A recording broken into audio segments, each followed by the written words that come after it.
Hello, and welcome to Tell Me About Your Book. My name is John Christian. Today, my guest is self-published author Julie Bergman. She is a retired U.S. military veteran, having worked for the JAG Corp. Julie has been very busy writing a series of books based on serial killers. You want to know more?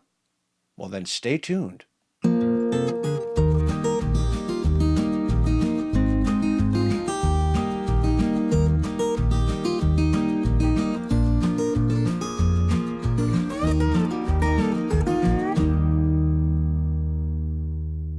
Hi, Julie. Welcome to the show. Hi, John. Thank you very much for having me. Oh, my pleasure.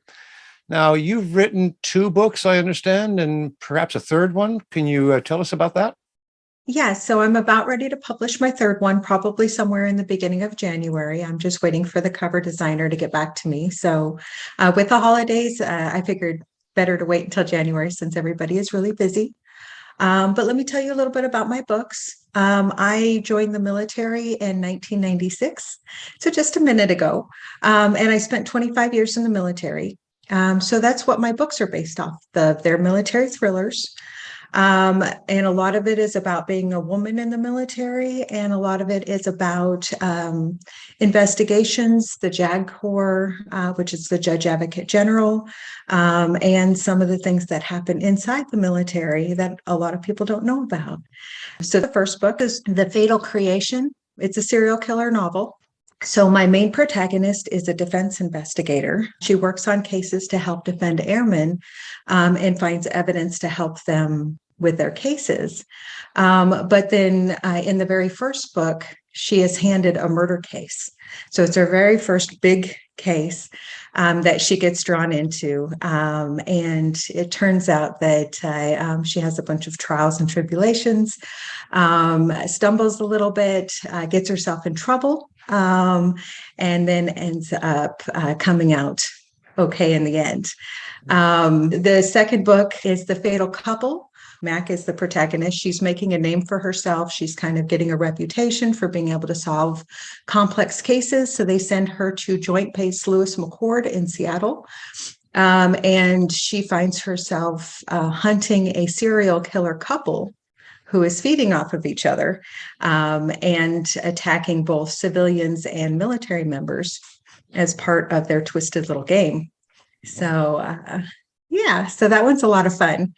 And then the third novel is called The Fatal Family Affair. So this one is where Mac is sent to Holloman Air Force Base in New Mexico, Alamogordo, New Mexico. And she is just looking into a missing persons case. There's 4 missing airmen that can't be accounted for.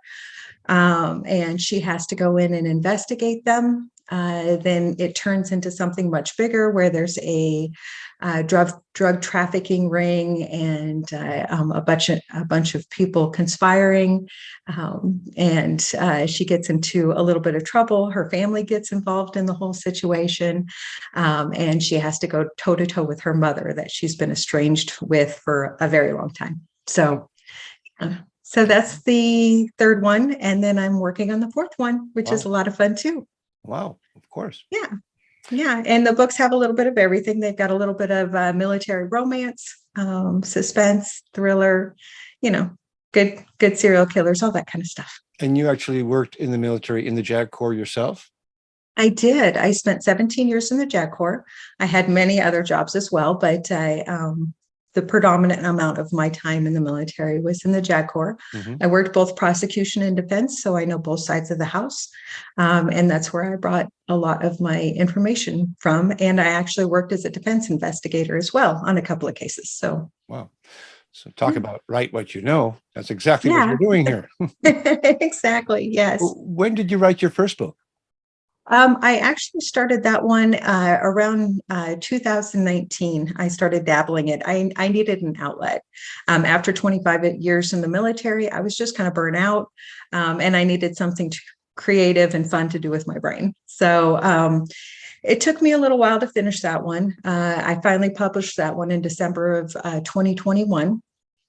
And in March of 2022, I was actually given the opportunity to step away from the military, hang up my hat.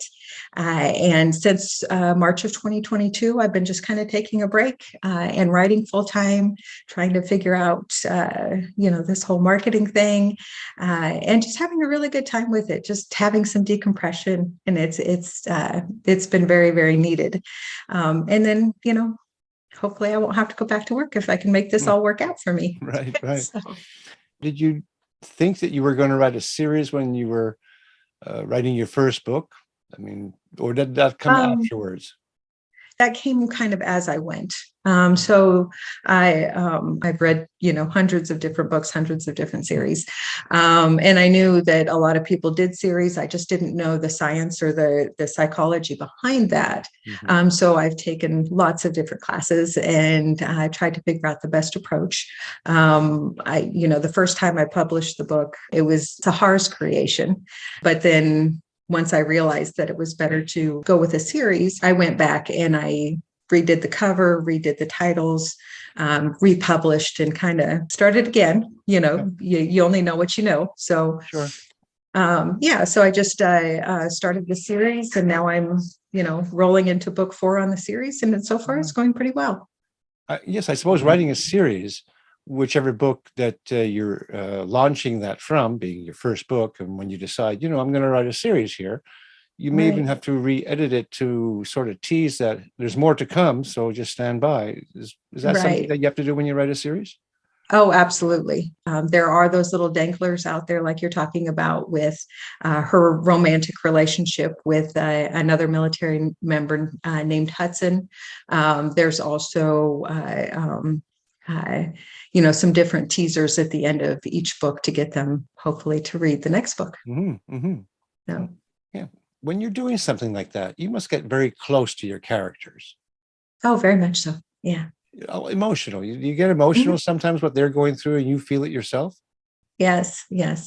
A lot of what Mac goes through are things that I actually experienced. So, I figured my first series needed to be, because it's my learning series, it needs to be something that I'm very familiar with. In a lot of the cases, a lot of the investigative techniques, a lot of the experiences she has are experiences I either had in the military or friends of mine have had in the military.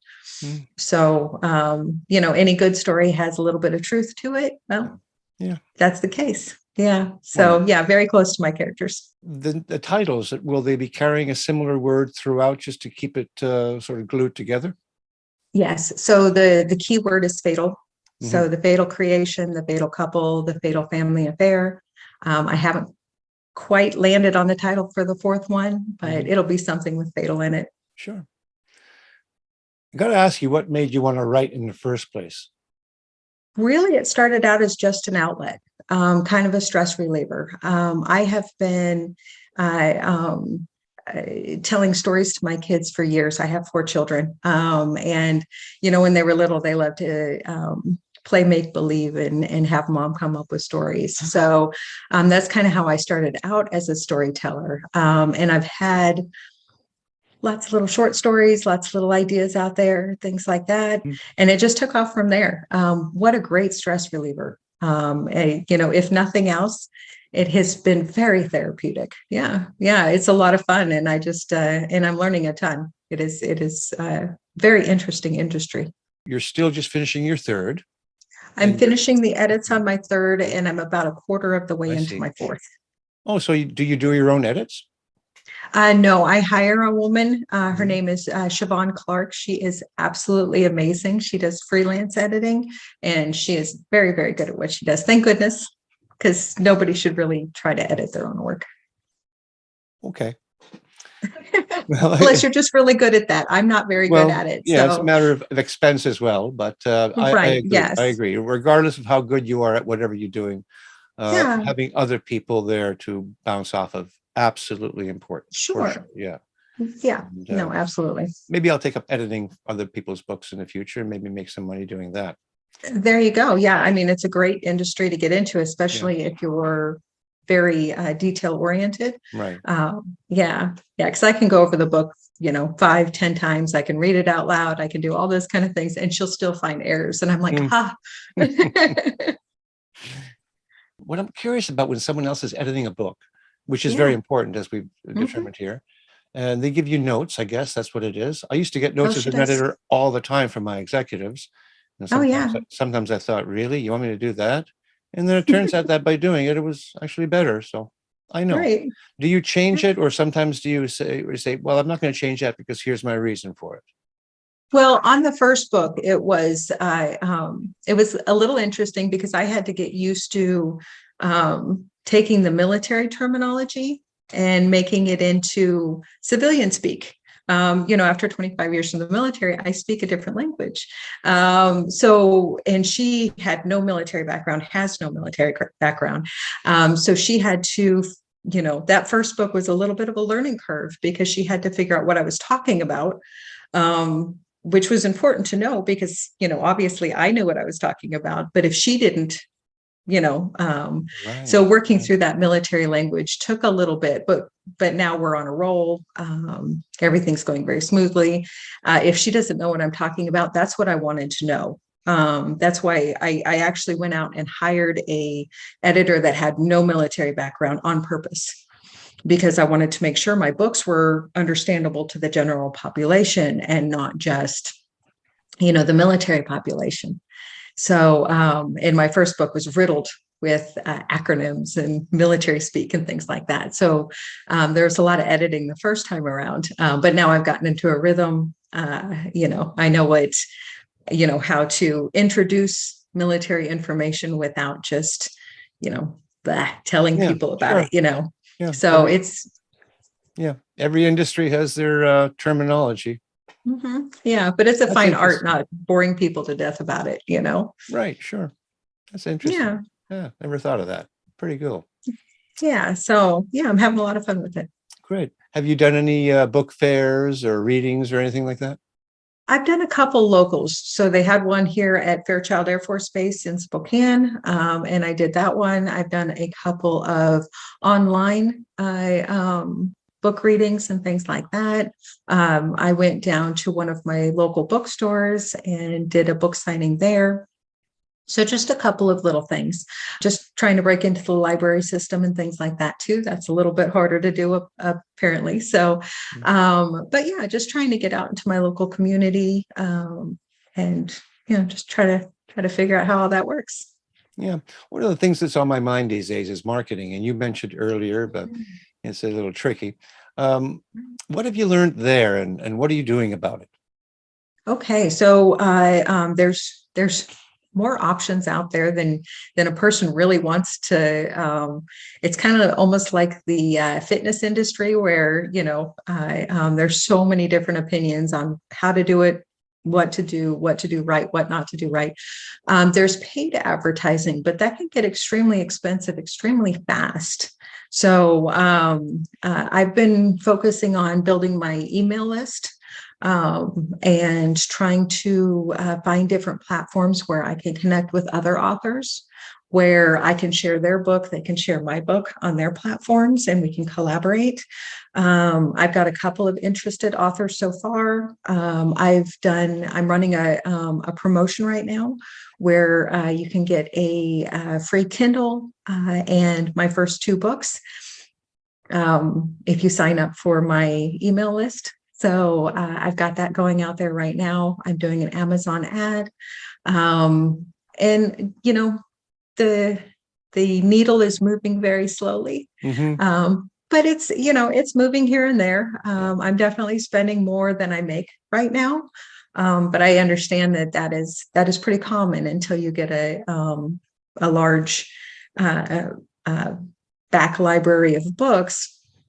Most people do spend a little bit more than what they're making for the first 2 or 3 years. So but collaboration with other authors is what I have so far found to be one of my most effective approaches. So I'm just trying some different things, and what I'm trying to do is try one thing at a time to see which one is effective and which one isn't, because at first I was trying everything and I wasn't sure what was working and what wasn't. Yeah. So yeah, I kind of had to take a step back and figure out, okay, so if I do this sequence of things, is this working versus this sequence of things? So yeah, I'm getting there. Running a lot of free book promotions for the first one in order to get people to read the second one. So, and then that should hopefully generate interest in the third one if all goes well, if I did my job well. So yeah, I'm just trying some different things to see what works. And for the first time, I'm trying to go wide off of Amazon, because Amazon is so inundated that it's hard to get visibility there. So I'm trying Kobo and iBooks and things like that. I'm trying to branch out a little bit, just to see if diversity is key. Put myself out there a little bit more and have more diversity. So yeah, I'm just trying new things. Okay. So when you say going wide and you're trying different things, do you have to reformat for each one of these platforms, or how does that work? Yeah, so that great question. And I am learning as I go. So most ebook, if you have it formatted, most of the inside of the book stays the same. It's the cover that's sometimes different. So like on Ingram Spark, Amazon has how they want their cover formatted, and then Ingram Spark wants a completely different one, of course. So that costs money. But like Kobo, their covers are the same as Amazon covers. So that's nice. But you do have to pay attention to what platform you're on and what their requirements are, because that can get you into a bind. Somebody orders your book and it's, all, offset or not right. And then you've just lost a potential reader, which could have been somebody that really loved your book, but then they got this icky cover, I know. That was my final frontier, formatting. Yeah. Boy, oh boy, Yeah. that was a learning curve for me. Oh yeah. Yeah. No, I actually have my editor do it for me, just because she's so good at it. And it's consistent throughout each book, and she really knows what she's doing. So I just hired her to do that piece. And I'm trying to just figure out the rest of it myself. Very good. Very good. Yeah. Julie, it's been a pleasure speaking with you about your books. Yes, thank you very much, John. It's been a pleasure as well. And when you get your fourth book written, maybe a year from now or whenever, come back on the show. We'll talk about that as well. Oh, absolutely. That would be fantastic. Thank you so very much. Well, you take care of yourself now. All right, you too. Take care. Bye-bye.